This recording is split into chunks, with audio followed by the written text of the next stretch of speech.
Welcome back, ladies and gentlemen, to what episode are we on, Alex? 35? Yeah, I think it is 35. This month's been crap. I don't even remember what episode. 34, 35, something like that.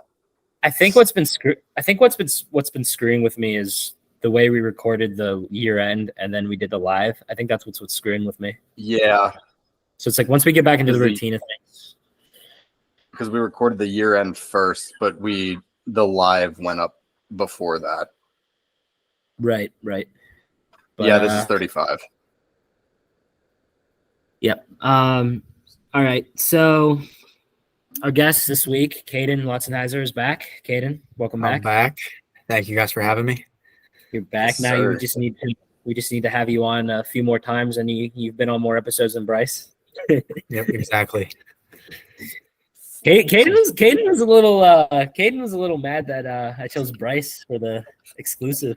That will probably never happen at this rate. Yeah, I'll have a guest think today, so I can stand here and hold this microphone like a professional today. Yeah. I mean, to be fair, I did jump the gun a tiny bit because I made up a stupid rule saying whatever episode gets to 100, like, can have the show. But like Bryce was almost already there, so it kind of wasn't really fair. Yeah. Hey, I mean, if you partner with Bryce, there you go. You can be a part of it. Might have to. Just gotta talk to him whenever we can finally get that going. But yeah, so Buccos. No better way to start the episode. I'm gonna try to share my screen because once again, Alex and I did not do our notes. Shocker. Let's see how this if I can get this going. This is but always the truth. Caden, you actually went to game 1 of the 3-game set against the Rangers, didn't you? Yeah, I was there Monday night. It was a really exciting game to go to. Saw a couple home runs, new shortstop that we have in for Neil Cruz hit a grand slam to go ahead the Pirates. It was awesome. It was a really good game. I don't think I can share my screen, so I'm gonna have to hit the different tab. But yeah, the Pirates actually just lost here 10 minutes ago. They just lost to the Rangers 3-2. Though offensively, it was frustrating. We'll get to this game in a second, but Johan Oviedo pitched great today. Though minus the first inning, he pitched great. He actually had an immaculate inning. I forget what inning it was, but he had an immaculate inning. So what was the last game we talked about? Oh yeah, okay. So we did talk about the Tigers game last week. So it's just the Arizona and Texas series. Yep. This series was frustrating for the Pirates, I'll say. By the way, what it is was when I got out of the screen, can you still see me? Or did it just say M? Yeah. Okay. We can see just you. making sure. All right. So actually this Arizona game, Johan Oviedo pitched and they won 13-3. So from what I can remember, Oviedo, I want to say, did pitch quite well in this game. I'm going to go ahead and click on this game. He's been improving the last couple games, and I'm going to be real. Yeah. The Diamondbacks are not terrible. They are not a terrible team. Zach Gallen kind of surprised me because he was going in one of the best pitchers in the National League, and he did not pitch well this game. 3 and 2 innings, 5 earned runs, 2 Ks, 4 walks. He did not pitch well this game. No, not really. I'll tell you who's been throwing gems, though, this year. Mitch Keller has been on fire this year. Johan Oviedo, 6 innings, 1 earned run. True. Oh, yeah. Trust me. We'll get to Mitch. We'll get to Mitch from his last game. Is that catch some connection? Okay, no. I'm obviously outside, so the connection might be a little crap, but we'll deal with it. But yeah, Oviedo 6 innings, 1 run, 7 Ks, 3 walks. Good game this game, and the best hitter by the looks of it, looking at the Diamondbacks stats, was Josh Rojas, who went 2 for 5 with 2 RBIs this game. Now for the Pirates, Andrew McCutchen went 3 for 4. Wow. He's been, ever since he became the leadoff batter once again for the Pirates, he has just been absolutely tremendous leading off. He just gets on base. And that's what you want. That's what you want out of a leadoff hitter, is you get on base. Right, Caden? Like you played with me. Yeah. Like the leadoff batter is very important. Is Like who was our leadoff batter our senior year? It was like didn't it go Rufus and Reeves? I want to say. I mean, it would switch up every once in a while. Even I would hit lead off in number 9 because you need the top, and the 9 is basically like a 1 because you're trying to lead off that first start up of the order again. So you need your number 1 and number 9 to get good hits. And we brought Andrew McCutcheon in, and he's done exactly what I think we wanted him to do. Yeah, I think once they put him, they had him batting third. It started off well, but he declined a little bit. And again, he's not the McCutcheon from 2013, 2014. He's not going to get an MVP season out of him. But once they batted him leadoff, I'm like, you know what? This is working. So yeah, McCutcheon leading off was the best there. Then Brian Reynolds was 1 for 4, and G1 Bay was 3 for 4. But I'm gonna be real here. I got a hot take. G1 Bay is more of a liability at this point. His base running, he's fast. He's very fast. Don't get me wrong, very fast. Gets around the base very quickly, but his base running is just like actually of deciding to go or to come back is just awful. Did you see the play last night? Yeah, I did see that. And him and another guy that's been a little bit of a liability for base running has been Brian Hayes. He's been getting on base, but he's not smart on the bases. Exactly. And McCutcheon wasn't that smart either. What was he doing the other night? Yeah, he was on third, and I don't know what he was doing. It looked even more stupid in person. Yeah, because you were sitting left field? I was right along, left field. It was close enough to the point where we could see exactly what was happening, and I just didn't know what he was trying to do at all. Right. It was just the base running this year has just not been good for the Pirates. Their base running needs to improve. It is, and I don't know if you blame that on the coaching, first and third base coaches. I don't know. I mean, Alex. What's the best way I can describe this in football terms? Yeah, I got nothing. I'm sorry. But you can pretty much understand. But like, I consider base runnings very similar to special teams. You got to stick to your assignment. You got to stay in your lane. You can't get out of place, or you're going to get left on an island, and you're going to look stupid. So, like, if you're comparing it to special teams, like, who would you blame in that situation, coaching or the players? I mean, you got to coach the discipline to execute properly and make the right decision. Right. It's hard but when people aren't professionals or something like that, it's like you've gone over this, especially like McCutcheon. Like he's been in the league for how many years? He knows what he should be doing. Yeah. At that point, it's just players being reckless. Yeah. Yeah, I agree. Just hopefully that improves. But yeah, that game was very good. Very good game for the Pirates. 13-3 win as I try to exit out here. On Saturday, they lost 4-3. This was the Mitch Keller game, and we got to talk about this. Mitch Keller, once again, by the way, Mitch Keller pitched outstanding. Yes, he gave up a home run, but like he's allowed to do that once in a while. But yeah, just terrible decision to pull Mitch Keller from the game. And what it was like what inning was it? I want to say the 7th inning. He only had 84 pitches, and they pulled him. Yeah. Then they blew the game. Just terrible decision by Derek Sheldon. Just absolutely terrible.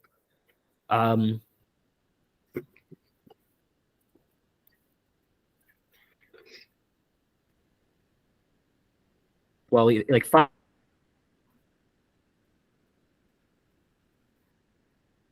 innings. 6 hits, 3 runs, 3 Ks. That's not that great.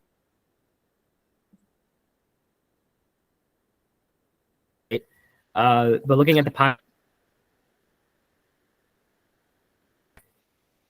okay, they had 7 hits, but it was like spread out through McCutcheon, Kozminski, Santana, Hayes, Bay, Palacio. So why would you pull him? I don't understand. Blow the game, which he has been pretty good this year, but I don't know. I just not would have I would not have pulled Mitch. I'd rather you have him keep there in another inning, and then maybe if you got to pull him again, pull him in the 8th, and then if they blow that game, we wouldn't be talking about this. We'd be like, all right, Mitch pitched well. Offense could have been better. Yeah, they blew the game. It is what it is. That's what we would be saying. They didn't pull Mitch, but here we are. Yeah, that's enough. I think unless he was completely blowing the game, you don't pull Mitch in that situation. No, you don't. You don't. But now going to the last game. Okay, I don't know if I want to talk about this now. They lost 8-3. You know what? We're gonna move on. We're not gonna talk about that game. I'm not talking about the 8-3 loss against Arizona. Move on to the game you were at, Caden. Want to load? Okay, while we wait for this to load, Caden, you want to give your overall thoughts of what you saw in that game? From the game I was at on Monday?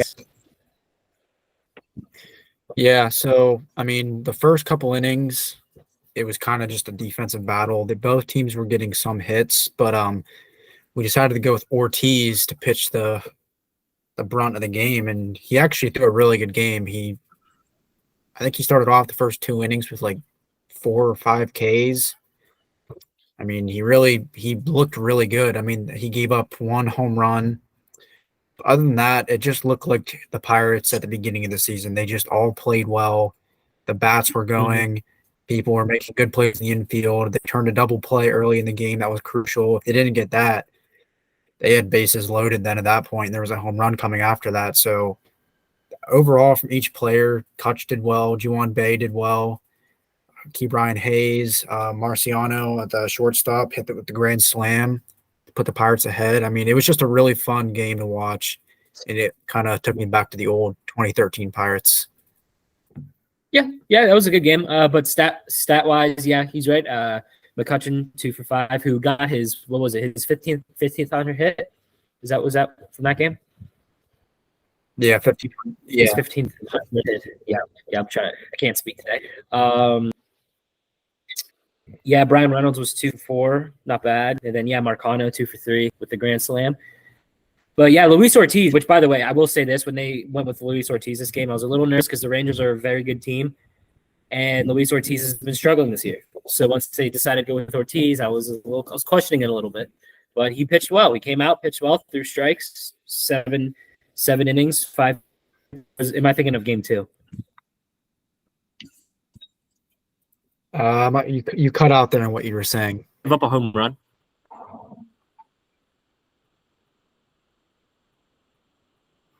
I think that will.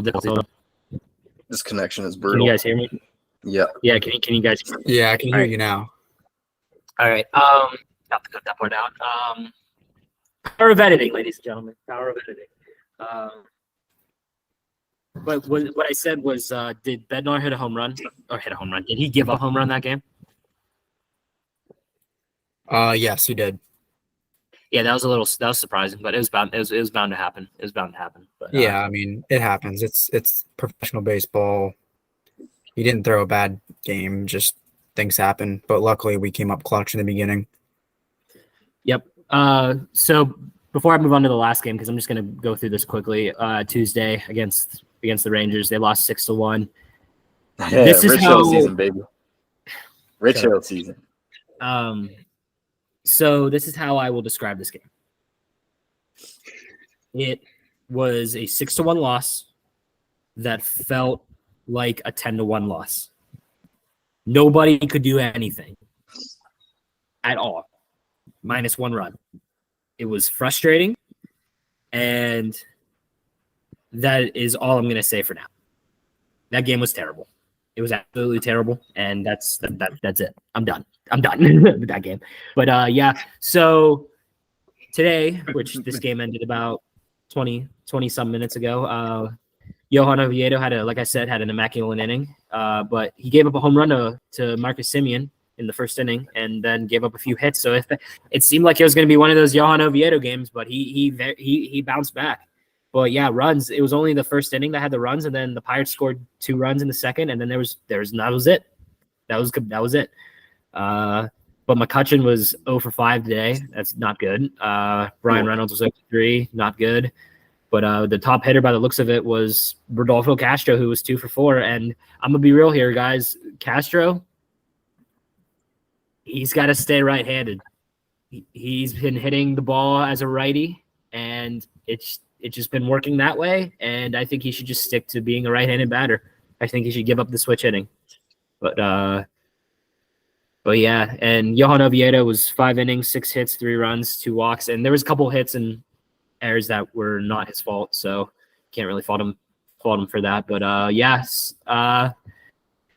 minus the first game, I would say it was a very frustrating series. Caden, is there anything you want to add on to this series?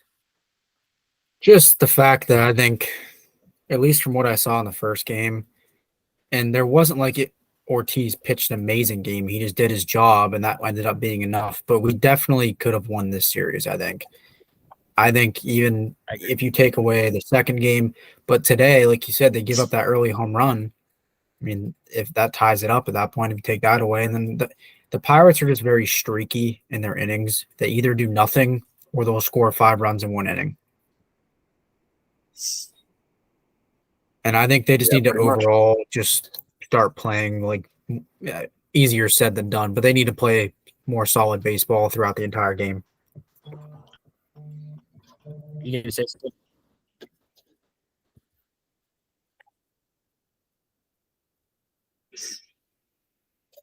What did you say? Did we lose Alex? Did we lose Alex? I'm more concerned about us losing you. I'm chilling. For real. Oh, you're chilling. Oh, so it's my fault. Yeah, it probably is my fault. I'm gonna try to connect to my internet, so we're gonna lose for a second. I'll cut this part out. Yeah. Yes. All right, we're gonna stick with that for now and see how that works. But like I said, I'll cut that out. And but yeah, so that is it from that. But the Pirates will go to Seattle this weekend as they take on the Mariners. Mitch Keller will be on the hill, followed by Rodney Contreras on Saturday, who's going to pitch against Luis Castillo, who's very good. He's very good. And then Luis Ortiz will get the ball on Sunday. Then they will travel to San Francisco to take on the Giants. It'll go Rich Hill, Johan Oviedo, and Mitch Keller. And then they will welcome the St. Louis Cardinals on June 2nd as Contreras will take on Jack Flaherty and Luis Ortiz will take on Jordan Montgomery. So that's all I got for the Buccos, guys. So what do we got? What do we got next? You want to, Alex? Right? Yeah, you guys want to talk about football, or Alex, you want to talk about the NHL? We can do Pitt football first. Okay. So we're gonna be very, very honest here. We just put down Pitt football. We have no idea what we're going to we're talking about. So we're pretty much just gonna wing it here. We're just gonna wing it here. But I will say this. Today, the report is that Pitt lost their assistant quarterback coach, Jonathan DeBasio. I think that's how you say it. I mean, he is the assistant quarterback coach, but I'm going to be real here, Caden. I'm going to be real here. If he was the coach for Keenan Slovis, bye-bye. Yeah, exactly. Yeah, agreed. Bye-bye. So by the looks of it, because I see a picture of him and Slovis, that's what it is. But has there been any news on is Nate Yarnell still on the team? Did he transfer at all? Or? Yeah, he's the third string behind Jerkovic and Christian Velu.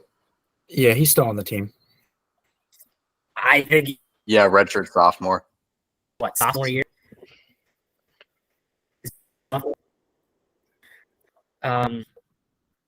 Yeah, he's probably gonna transfer. But so I guess we could discuss the quarterback situation here. So Jerkovic was from Boston.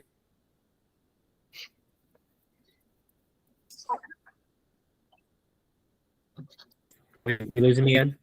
He was Notre Dame, then Boston College, and now here. Yeah. You guys hear me? Was my connection on it? Because I think I lost you guys for a second. Ooh. I mean, I can hear you now. It's just cutting in and out. Might have to go back to my hotspot for a second. Take over, I guess. if I keep cutting out. So I don't know. With the quarterback situation, it's tough because I haven't really not too familiar with Jerkovic much. And You're completely cutting out. I'm just going to take this over. You're cutting in and out pretty good. all right, sweet. I like it. I'll do some talking about Pitt.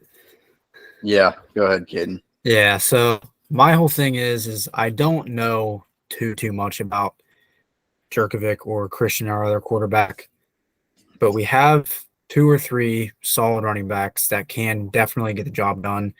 And I don't think either one of our quarterbacks can be downhill from Caden Loutzenhiser, considering he had 9 touchdowns all season long and like 20 interceptions.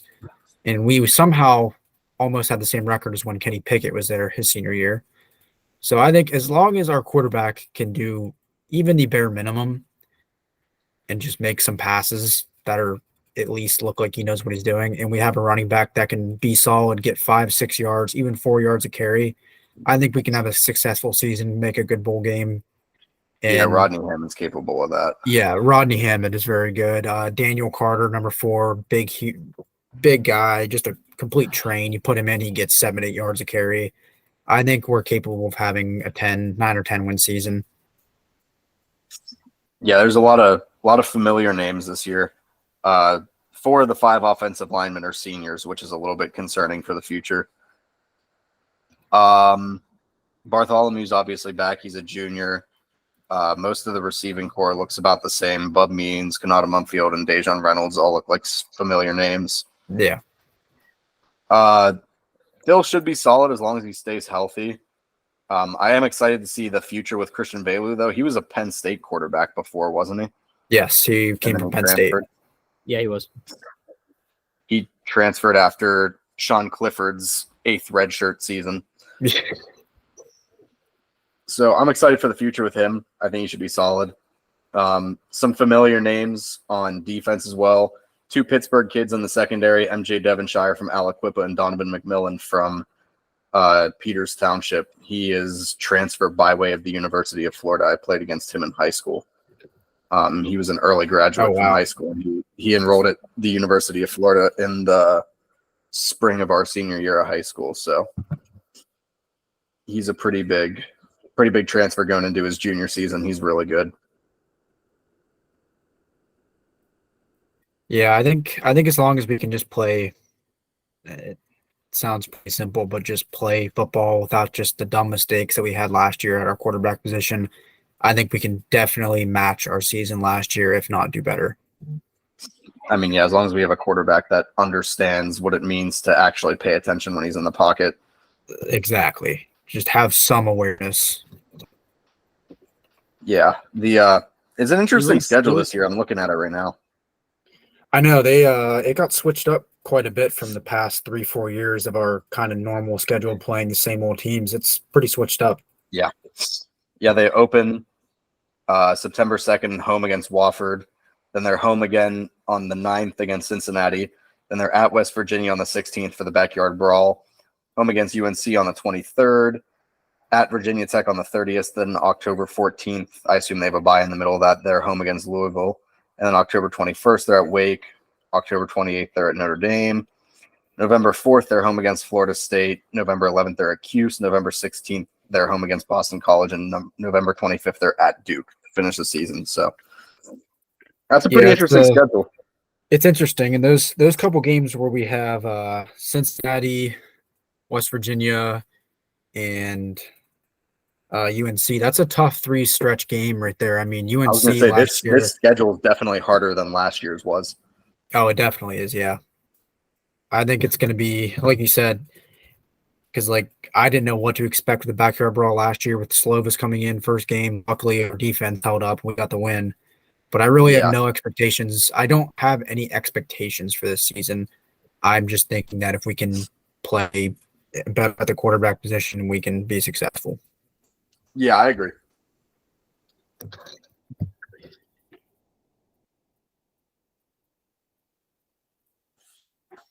Yeah, Mike, you got anything else to say about Pitt football? I think you're good here. I think your connection seems kind of stable right now.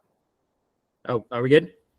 Yeah, Yeah, I think so. okay, yeah, because the blue thing went down to me. All right, yeah. So if my connection goes bad, I'm probably gonna put stuff in the chat, so you guys will just have to read it for me on my behalf. But yeah, what I was gonna ask, Gavin Bartholomew, because he's a beast. He's a beast. I think he can do something in the NFL. Do you think he's gonna stay after his junior year? Do you think he's gonna stay another year, or do you think he's gonna go to the NFL for his size?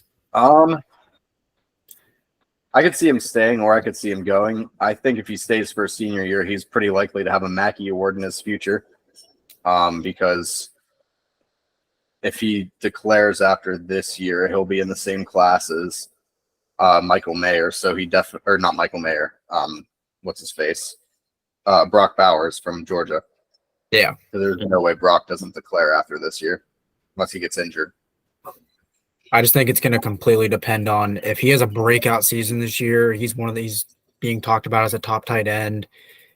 Maybe it goes to his head. Maybe he declares.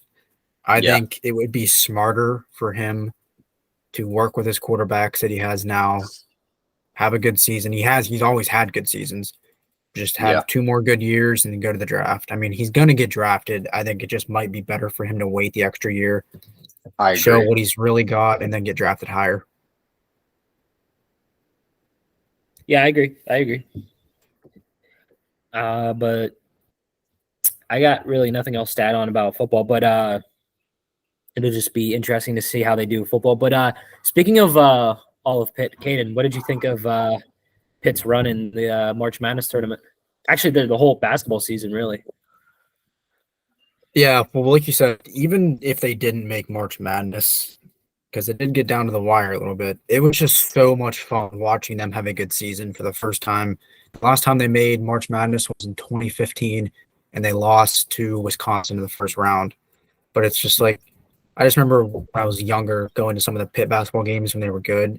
It was just like it was like Pitt football senior year for Kenny. It was just fun to watch. It brought some excitement back into the game. Yeah, and their recruiting this offseason has been excellent. They're going to be a good team. Pitt's going to be a really good team. I would be scared to put Pitt this year. I'm not going to lie. All it takes is one good season to open people's eyes up, and then if you can get a good recruiting year, then you're set for a couple years. So I think, like you said, I think they're going to be the team to watch. Yeah.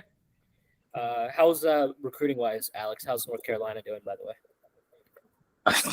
They lost like 3 seniors and 4 transfers, and I haven't looked at a single thing about North Carolina basketball since.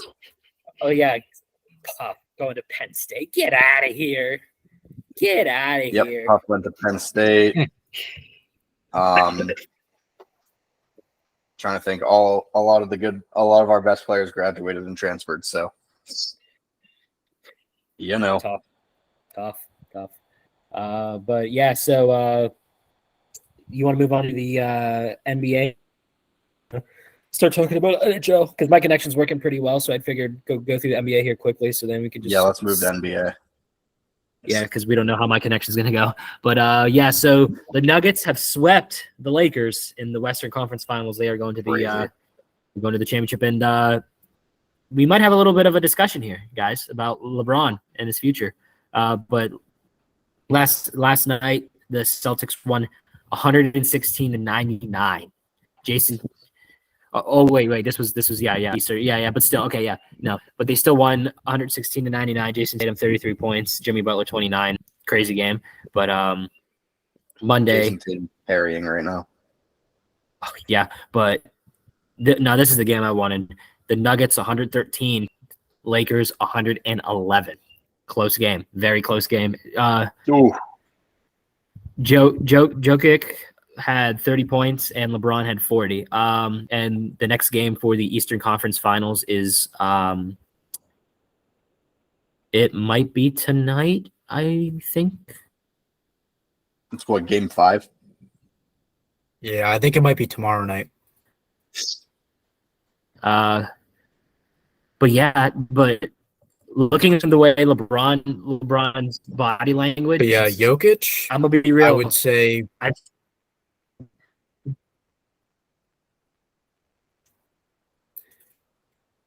was just going to say that Jokic has been probably the most solid player in playoffs so far of any team, in my opinion. I mean, he's dropped 30 almost every game. He's had how many triple doubles? He hasn't carried them there, but he definitely has helped. I mean, he puts a very good base of points, rebounds, blocks on the team's back and just sets them up to win every game. Yeah, I agree. But with LeBron, I've seen this body language before. I don't know if he's going to be a Laker next season. If that means retired or he goes somewhere else, I don't know. But he did say he wanted to play with his son, but his son committed to, I think it was UCLA, I want to say. Yeah. So USC, I think. USC. I don't know. Was really hoping he'd commit to Ohio State. What? But I don't know, man. I don't know what the future holds for LeBron. So we'll I'm just gonna keep it at that, and we'll see. So is there anything else you guys want to talk about in the NBA? I don't think so. All right. So NHL, Alex, take it away. What did we talk about last week? I think we talked about round 2, didn't we? I think so. And then we talked a little bit about Connor Bedard. Yeah. All right. So conference finals, both series are being led 3-0 right now. Florida is up 3-0 in the series against Carolina. They play game 4 tonight, so Florida could put it away tonight at home at 8 p.m., which would be pretty big. They won these have all been close games. They won 3-2 at Carolina in 4 overtimes. Then they won again 2-1 in overtime at Carolina, and then they won 1-0 against Carolina in game 3. So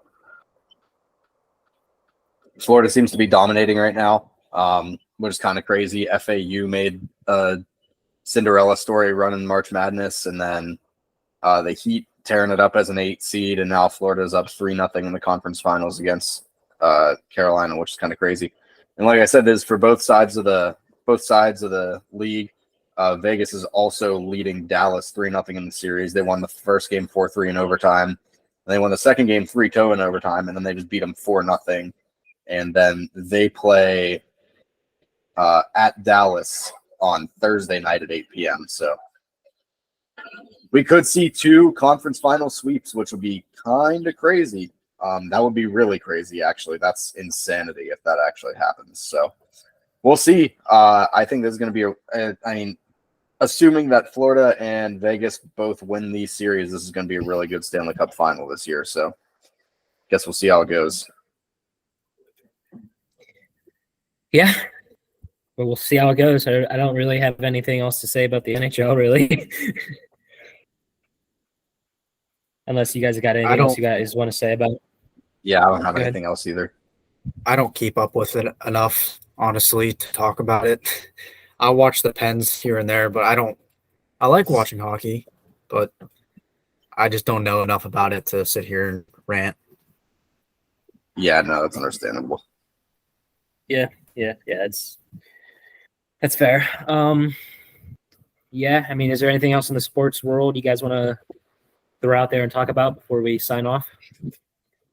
It's been pretty quiet. I don't think there's anything else. Yeah, there's not been too much going on.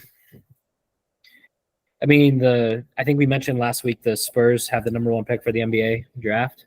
So, I currently have the Cleveland Guardians channel on right now because we get that channel, and they're talking about Johan Oviedo's immaculate inning. There we go. Second, yep. Colin Holderman had it. Actually, yeah, it's still May. That game happened May 4th, so this is the second time this month there was an immaculate inning by Pittsburgh Pirates pitcher. So there you go. So it's very interesting. So yeah, I mean, I got nothing else to add on. Alex, since I'm outside, I don't got paper. Do you have paper? I know you're outside. I'm outside. I don't got paper either. Do you need paper? So our guest might have to do the paper toss today. My calculus homework. Yup. There you go. That's how it should be. But yeah, so next week, hopefully we have the guests, whoever we decide to have on. Hopefully we're good to go. So yeah, I got nothing else to add on. But Caden, before you start talking, or just before you throw it, so then the camera, because we had this problem last week. It didn't show my paper toss because Alex and AJ were talking. So it didn't show my paper toss. So say some before you throw before you throw the paper, say some words so then we know the camera's on you. Yep. This has been Tailgate Talks today. I appreciate you guys for having me on, and we'll see you later.